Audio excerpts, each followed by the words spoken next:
said it before and I'll say it again. Life moves pretty fast. You won't stop and look around once in a while. You can miss it.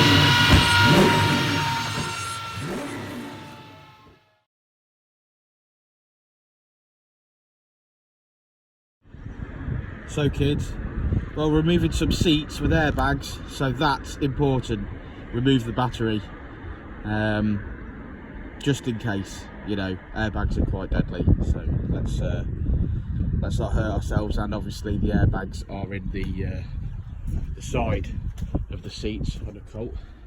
It's actually in here and plugged in underneath. So when we start removing the seats, we don't want that to go bang.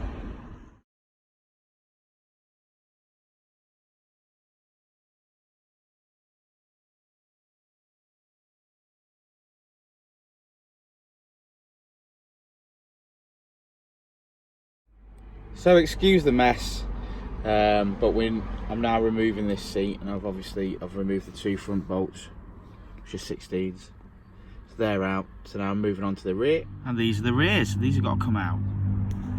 Ooh, yummy! Let's find out what that is.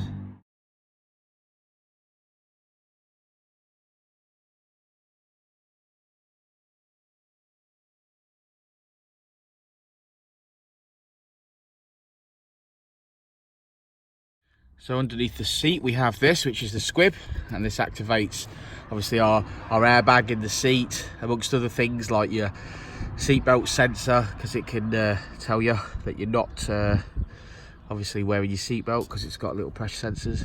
So we're going to remove this carefully, not to wreck this, because this is going to plug into the car that we put the seats into.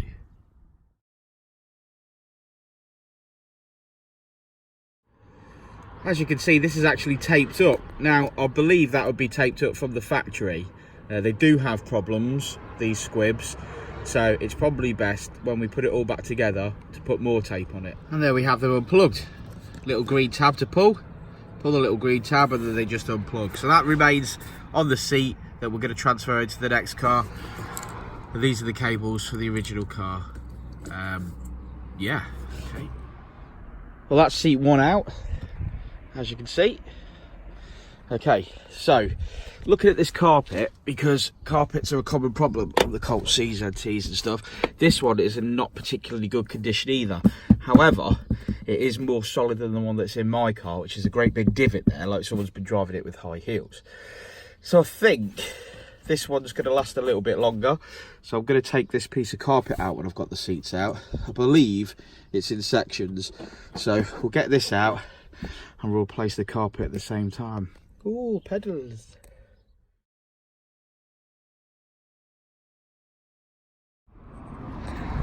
Well, there's my old carpet out. Ugh, that really wasn't doing anything. At least this one's a little bit better. Huh? What do you mean, why? I wasn't speaking to you. Why aren't you helping me? To bike. I'm cycling. You got very pink shoes on. Yeah, I got them for Christmas. Well done, you.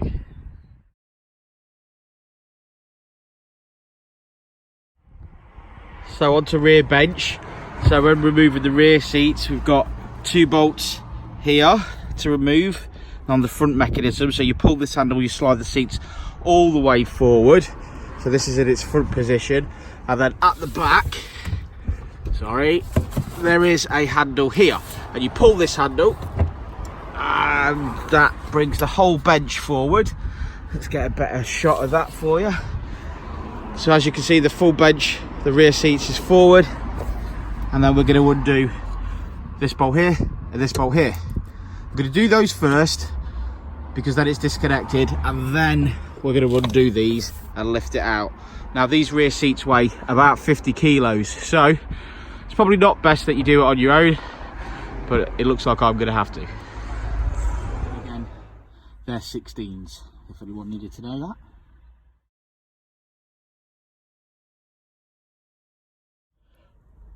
Also a 16.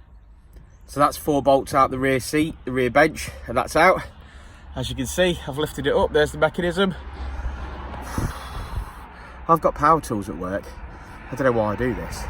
It's Sunday and I've not had any breakfast yet, so I need more energy. I think I'll have a break.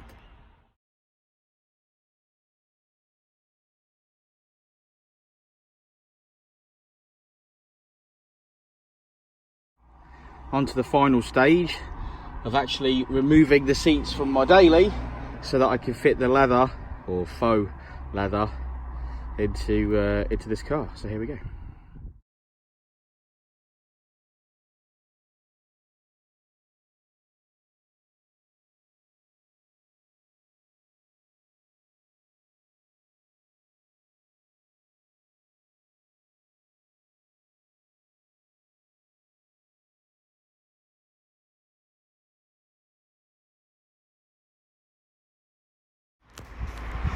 Well, there we go.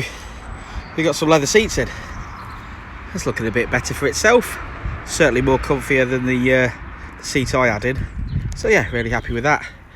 Bloody hell, it took me long enough.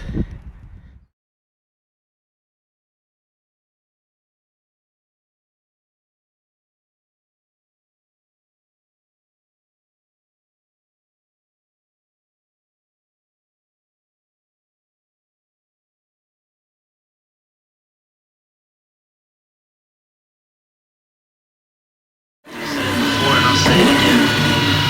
Life moves pretty fast.